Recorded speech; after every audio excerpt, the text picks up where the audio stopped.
Yo, and welcome to episode 12. A little bit more from Rob Clark and Compressors. Hope you're loving it. I know I am.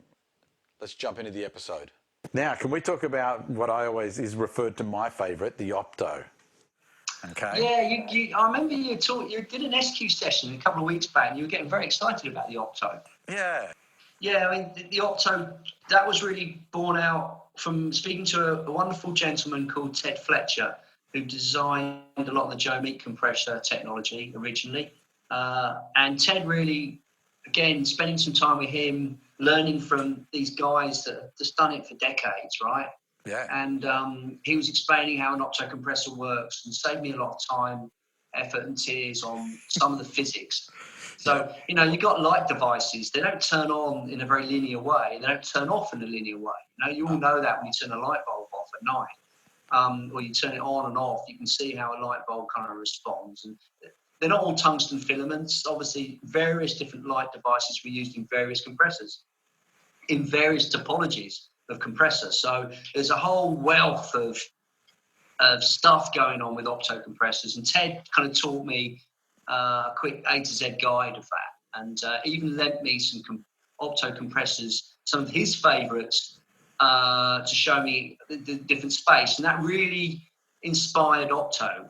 And various things going on. So as I mentioned, the attack and release ballistics are very non-linear. The release can be very musical because it can release very quickly and then slow right down. That can reduce distortion, the small gain reduction, but it also releases quickly at the start, which is good. It doesn't punch big holes in the sound field or sound source through big gain reduction. So you're not punching holes, and you're also getting a nice smooth kind of ballistic for small gain reduction, so you don't get too much distortion. The attack tape is really important. So some Opto compressors attack quickly, and some Opto compressors attack quickly for large gain reduction, and again slow down for small gain reduction. So again, that can be really useful. It means the compressor doesn't get too overexcited for small changes above threshold. So we modeled all of that. We modeled we also found ways of giving them a little bit more control of attack and release as from a manual control than many other Opto compressors had done. That proved really successful and very popular with engineers that use Opto. Maybe it's something that you like about it.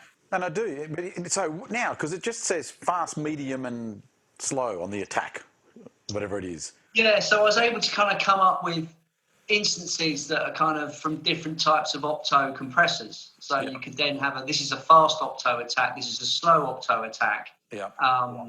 And that on release, and that was kind of enough to kind of give it the flavour. The other thing is an Opto compressor can't usually produce huge amounts of gain reduction. Kind of gives up after a while, and that's quite nice. It kind of makes it a bit more open. So if a huge transient comes in, it's not going to suck a huge gain reduction hole out. It will do what it's got to do. It could still go well up to 12, 15 dB gain reduction. It doesn't punch like 25 dB gain reduction. Or it can creep up to 20, but it couldn't punch a huge hole amount of gain reduction and then really spoil this hole and create a very, very long kind of release ballistic, which would just be so noticeable and disturbing in that program. I don't know if that makes sense, but yeah, that's kind of what happens. Now, so it's got a couple of other buttons on it. It's got the transient button and it's got that burn control. Okay, so transient is really switching in and out how that Opto release works. So an Opto will release quickly and then slow right down, and that varies on different types of Opto devices. So transient accentuates that. I think transient, I'd leave that on all the time. Yeah, pretty much. I love the way it sounds. It's got a really musical release. It suits virtually all program. Burn is another interesting situation, again, that Ted Fletcher kind of told me about, was once, typically in a lot of light device Opto compressors, when the device is creating a lot of gain reduction, the light device heats up. So typically, say, a tungsten bulb is a really easy way to visualize this. If they get really, really hot, they can't turn off, right? So a light bulb's been on a long, long time. If you turn it off, it's still glowing. And that, if you imagine that, that's the decay or the release ballistic of the compressor. So it can't quite turn off very well. And that can create a really cool effect. It can mean that the compressor doesn't really switch. Once it's working, once it's producing a lot of gain reduction, so say it's been producing 5, 6, 7 dB of gain reduction for ages and ages, and then suddenly the source switches off, the compressor doesn't release to 0 dB. It kind of releases a bit quickly, and then it says, you know what, I can't switch off the last 2, 3 dB. And that's handy because if the instrument comes back in again, the compressor hasn't got to bite straight back in and produce another 6 or 7 dB of gain reduction. So it doesn't punch big holes. And I remember speaking to someone, they really liked acoustic guitar on acoustic compressors because the compressor didn't quite switch off. And that was down to a lot of strumming. The compressor was working hard and then it didn't switch off. And that's what burn does, in essence. But I'm sure, hey, Korf, I'm sure you've got different applications for burn. You tell me. Opto. What else can I say? I've gone on record plenty of times. I love this compressor. Let's look. I'm going to show you how I use it for the drum parallel. We'll look at that burn control as well. Okay, so I'm going to show you, again on drums, some of those features of Opto. So on drum parallel, so that's just my drum squash sound, and you can see I'm pounding it really hard and I've got burn on. You can hear that really changes the snare sound. The decay of the snare changes when I turn burn on and off. So just listen again.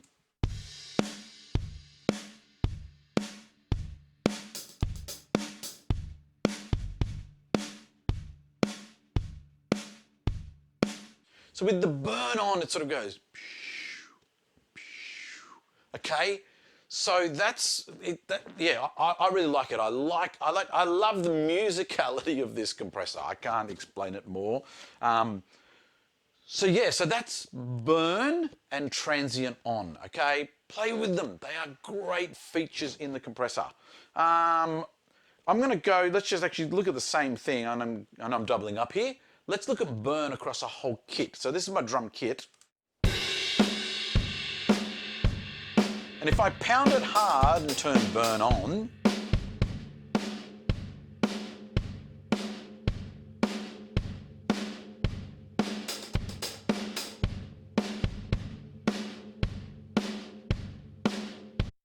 so as I turn burn on and off there, you can hear it just changes the release. And it reshapes the sound. That's what I love about compressors. I use them to shape sounds, okay? And the compressors in this board are great tools for shaping sounds. Let's take a look at Opto on a piano, okay? So I've got a piano here, and let's just see what Opto's doing.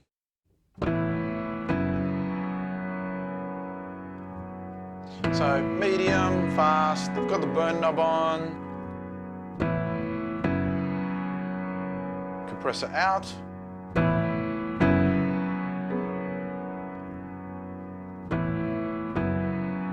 Taking a little bit of the front off those chords just to make them all sit and fit in the mix.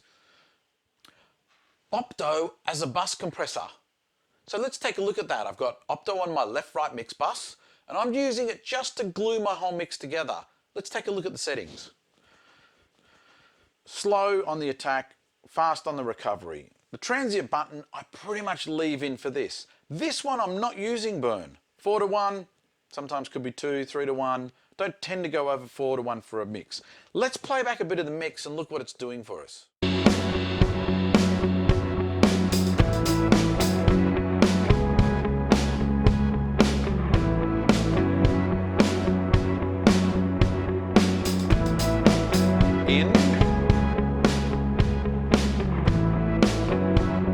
So I'm just looking at that just to glue the whole mix together, okay? Maybe my kick and snare are a little bit loud, but anyway, we won't tell anyone. But yeah, I just love that little bit of compression. It lets the transients through. It's really musical. So I love using Opto on my mix bus, okay? I find it a really musical compressor. Back to the interview. As I always understood how it gets hot, but yeah, didn't quite understand how that affects the release necessarily. Yeah, so I think burn is accentuating the effect. So there's still a bit of burn in Opto. If you have burn out, there's still a bit of burn. But when you press burn, you get more and more burn. And I think you get more burn on Opto from memory than you do with the Optronics inspired by LA2A. More recent Opto compressor we did. Yeah. You get less burn on that. Yeah. You get the burn that the real unit does. Yeah. Which is obviously it's not a tungsten bulb in that one, right? Yeah. So that hasn't got quite as much burn as what we produced on the Opto. Yeah. So, no, awesome. Now we sort of went into Optronics just a little bit there. So we did dive into it. I mean, that was another beast in itself. A completely different topology compressor to the standard. It was Opto as well. Sorry, an optical device. So there was issues there, but there's also some very strange relationships between ratio, threshold, and also some strange kind of frequency response issues going on in the way the sidechain works. I think the term is it's kind of frequency conscious sidechain, and that's what I think from memory. There's an R37 trim pot on the back of the box, and this allows you to add some emphasis. Yeah, the emphasis control. Yeah. Sidechain, because remember the LA2A originally was a peak limiter for broadcast, and the emphasis curve R37 potentiometer in the back was meant to be set up to trim what emphasis you wanted on your sidechain for your limiting application for broadcast, I imagine.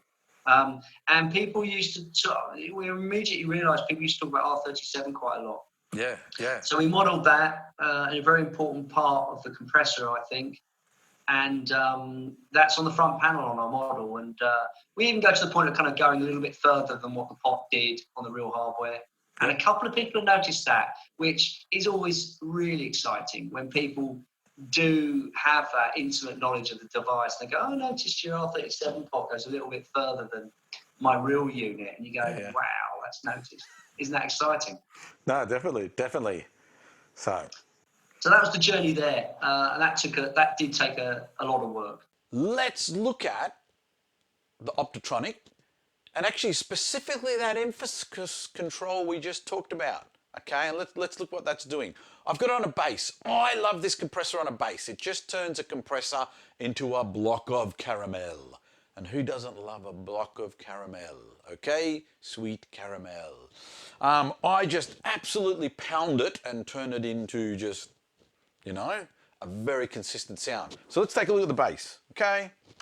We've got the bass guitar going here.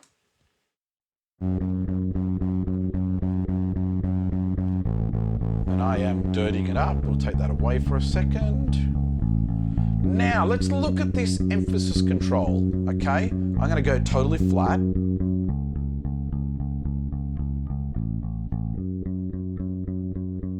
going to pull it back to where I like it.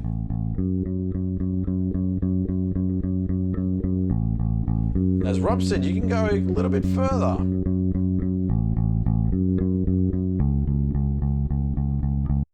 So the emphasis control, because it's a sidechain element, it's like it's changing how the attack works, okay?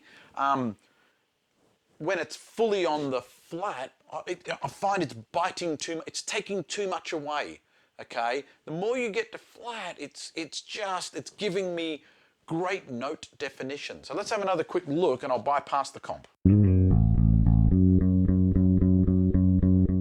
So without the comp, with the comp,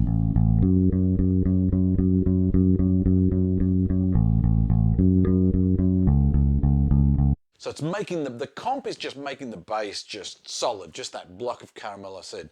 If we put the drums and bass together, you'll hear it just makes the bass just sit in the track. And my distortion.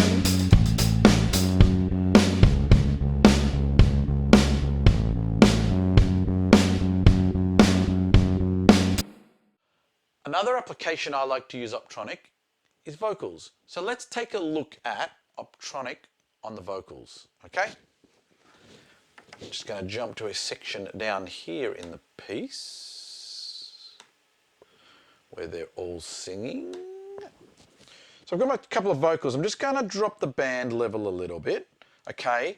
And I'm going to just have this one vocal, and again we'll look at this emphasis flat control. There's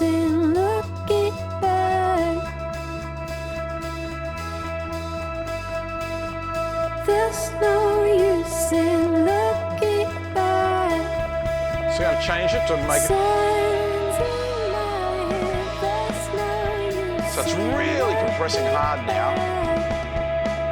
Changing the emphasis. There's no use in. So again, that's just changing that emphasis control, which Rob talked about. So it is a real inherent part of what makes the Optronic a real cool compressor. Okay, so if you've never touched that, get in and play with that control, because depending on your source, you'll change how you use it. You know, the last compressor sort of came out about a year ago or so now. Yeah, I've been busy since. Yeah, I've got a couple of babies over here. I've been playing around with the bus compressor, and I've got a distressor sat here looking at me at the moment. So I've been playing around with those, and you know, when they're ready, they're ready. No, if I can get them right, then maybe they'll find their way out. You know. Yeah. Well, as you said, you're a perfectionist and you want to get them right. So. Oh, it's just paranoia. You just want to try and make them as best you can. You know. Yeah. Cool. So we're going to chop it there again and come back for another episode. So see you tomorrow.